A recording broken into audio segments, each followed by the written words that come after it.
بسم اللہ الرحمن الرحیم۔ آج ہمارے معاشرے کے اندر جب ہم نظر دوڑاتے ہیں تو لوگ کہیں سے کہیں پہنچ چکے ہیں۔ ایک چپڑاسی جو سکول میں جھاڑو دیتا ہے، حکومت نے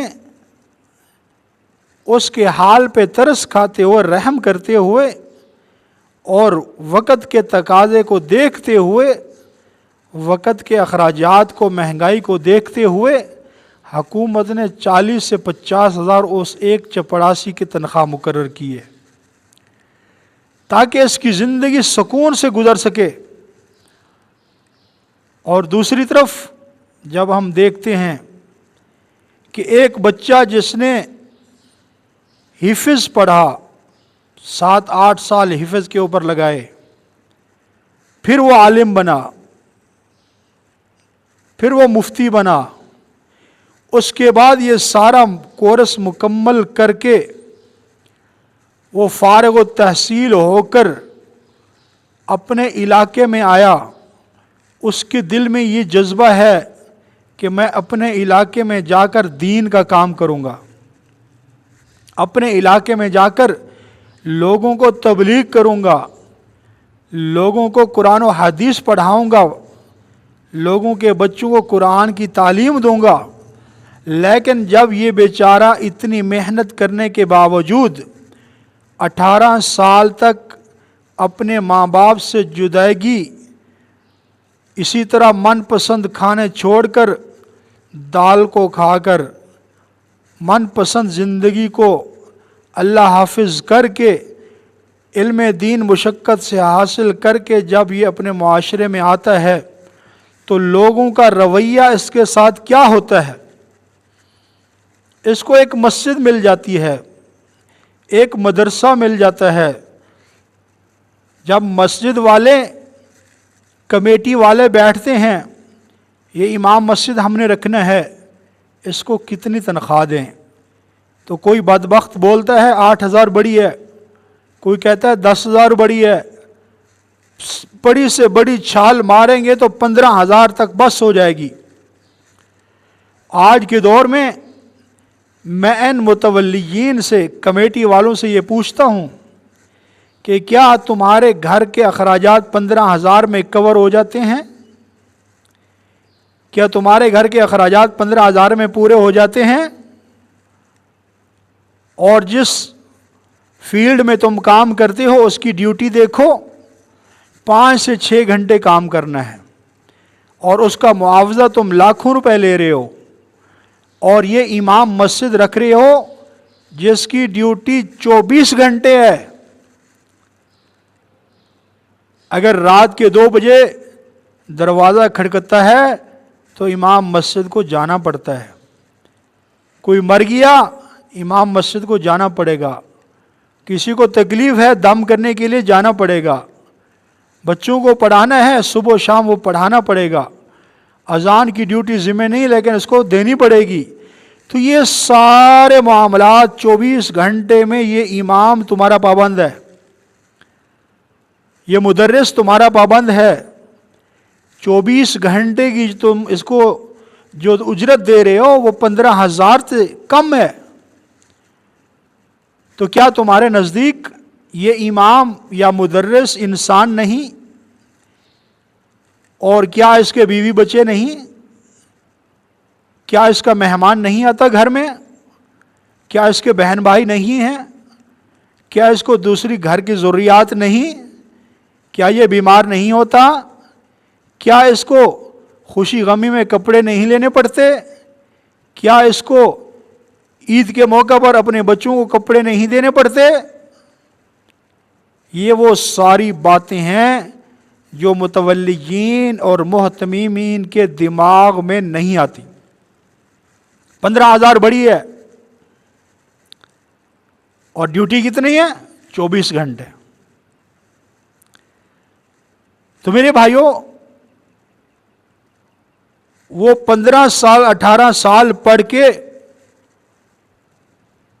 ہمارے معاشرے میں وہ آیا ہے، اور ہم اگر اس کی ضروریات کو پورا نہیں کریں گے، جس طرح آج معاشرہ ہمارا چل رہا ہے، تو پھر کیا ہوگا؟ ہمارے ہزاروں ایسے علماء کرام جو فیکٹریوں میں کام کر رہے ہیں، کارخانوں میں کام کر رہے ہیں، یا اپنے انہوں نے سٹال لگائے ہوئے ہیں، کوئی رکشہ چلا رہا ہے، کوئی دکانداری کر رہا ہے، تو کیا 18 سال تک اس نے محنت رکشہ چلانے کے لیے کی تھی؟ 18 سال تک اس نے محنت کارخانے میں کام کرنے کے لیے کی تھی، فیکٹری میں کام کرنے کے لیے کی تھی؟ نہیں، اس نے تو اس جذبے سے دین پڑھا تھا کہ میں اپنے علاقے میں جا کر لوگوں کو دین سکھاؤں گا۔ لیکن ہمارے اس ظالم معاشرے نے ان کے ساتھ وہ برتاؤ کیا کہ آخر وہ اس لائن کو چھوڑنے پہ مجبور ہو گئے۔ اور صرف تم نے اس ایک عالم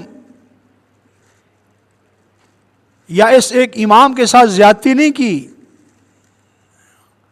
بلکہ تم نے اس کی آنے والی نسلوں کے ساتھ زیادتی کی ہے۔ ایک امام اور ایک مدرس آج اپنی اولاد کو دین کا علم پڑھانا نہیں چاہتا، وہ اپنی اولاد کو حافظ اور قاری نہیں بنانا چاہتا۔ وجہ کیا ہے؟ جو ہم نے اس کے ساتھ رویہ اختیار کیا ہے، اس کی محنت کا جو ہم نے صلہ دیا ہے، اس کو جو عزت دی ہے، جو اس کو مقام دیا ہے، اس سے وہ دل برداشتہ ہوا، اس نے خود بھی اس لائن کو چھوڑا اور اپنی اولاد اور آنے والی نسل کو اس لائن سے اس نے الگ کر لیا کہ یہ ظالم معاشرہ ہے۔ ایک بندہ جو 24 گھنٹے تمہاری خدمت کر رہا ہے، تو کیا اس کی ضروریات، اس کے معاملات کو دیکھنا یہ ہماری ذمہ داری نہیں ہے؟ ایک فیکٹری کے اندر ایک گیٹ کیپر رکھا جاتا ہے، اس کا کام صرف دروازہ کھولنا اور بند کرنا ہے۔ وہی فیکٹری والے اس کو 3 ٹائم کا کھانا بھی دے رہے ہیں، رہائش بھی دے رہے ہیں، اور 20 سے 25 ہزار روپے یا 30 ہزار روپے تک اس کو تنخواہ دے رہے ہیں۔ اور ایک گاڑی کا ڈرائیور، اس نے اے سی والی گاڑی میں بیٹھنا ہے اور تمہیں جہاں جانا ہے وہاں لے کے جانا اور لے کے آنا، بس یہی کام ہے اس کا۔ تو اس کا کوئی کام سمجھا جا رہا ہے کہ یہ ڈیوٹی دے رہا ہے، اس کو 40 سے 35 سے 40 ہزار روپے اس کو ماہوار تم دیتے ہو، اور اس کو تم استاد جی کہہ کر بلاتے ہو۔ اور ایک مدرس اور امام، اس کو کوئی مولوی صاحب، کوئی حافظ جی، کوئی ملا جی، کوئی قاری جی، استاد کہنا بھی اپنی بے عزتی سمجھتے ہیں۔ اور ابھی ایک ڈرائیور سے بات ہوئی تو عید الفطر کے موقع پر اس ڈرائیور نے بتایا کہ مجھے مالک نے 1.5 لاکھ روپیہ عیدی دی ہے۔ بتاؤ کس امام کو 1.5 لاکھ روپیہ عیدی ملی ہے؟ کس مدرس کو عید الفطر کے موقع پر کسی محتمم نے عید دی ہے 1.5 لاکھ روپیہ؟ 1.5 لاکھ کو چھوڑو، 1 لاکھ بتاؤ۔ تو یہ ایسا ظلم کیوں؟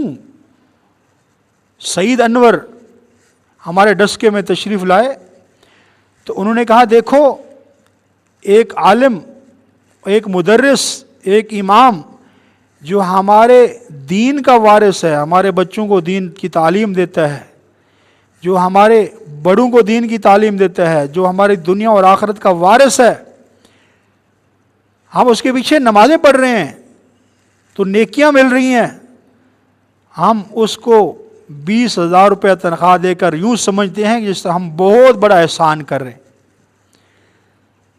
اور ایک وہ آدمی کہ جو ہمارے بچوں کو کرکٹ سکھاتا ہے، کرکٹ سکھاتا ہے، گیم سکھاتا ہے، کھیل سکھاتا ہے، جہاں ہر وقت بکواس، جہاں ہر وقت چغلی، اور یہ اس کا معاملہ صرف دنیا کی حد تک ہے۔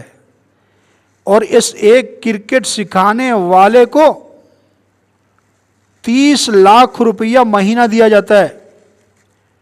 تو سعید انور نے کہا کہ یاد رکھو، تمہاری اولاد کرکٹر تو پیدا ہوگی، فنکاری کرنا تو سیکھے گی، گلوکار تو بنیں گے، لیکن یہ مت خیال کرو کہ ہماری اولاد دیندار بنے گی۔ کیوں؟ جو دین کا کام سکھانے والا، جو دین سکھانے والا، قرآن پڑھانے والا، ہمارا رویہ اس کے ساتھ صحیح نہیں ہے، ہماری ساری محبتیں، ہماری مالی تعاون، اخلاقی تعاون اس کرکٹرز کے ساتھ ہیں جو ہمارے بچوں کو کرکٹ سکھا رہا ہے، جو ہمارے بچوں کو گانا سکھا رہا ہے، ہماری ساری محبت اس کے ساتھ ہے۔ تو فرما رہے تھے یاد رکھو تمہاری اولاد کبھی دیندار نہیں بن سکتی، تمہارے اندر کبھی دین نہیں آ سکتا کہ تمہاری محبت، تمہارا میلان امام کے ساتھ نہیں، مدرس کے ساتھ نہیں، تمہاری محبت، تمہارا میلان اس کرکٹ والے استاد کے ساتھ ہے، اس گلوکار کے ساتھ ہے۔ تو یہ ایسی باتیں ہیں جس پر جتنا رویا جائے کم ہے، لیکن ہمارے معاشرے میں یہ ظلم ہو رہا ہے، ان دو طبقات کو پیسا جا رہا ہے۔ لیکن قربان جاؤں کہ یہ دونوں طبقے اپنے صبر، تحمل اور قوت برداشت کا دامن انہوں نے پکڑا ہوا ہے، اور یہ زمانے کے ساتھ ساتھ چل رہے ہیں۔ اللہ جل شانہ سے دعا ہے کہ اللہ ہم سب کو سمجھ عطا فرمائے۔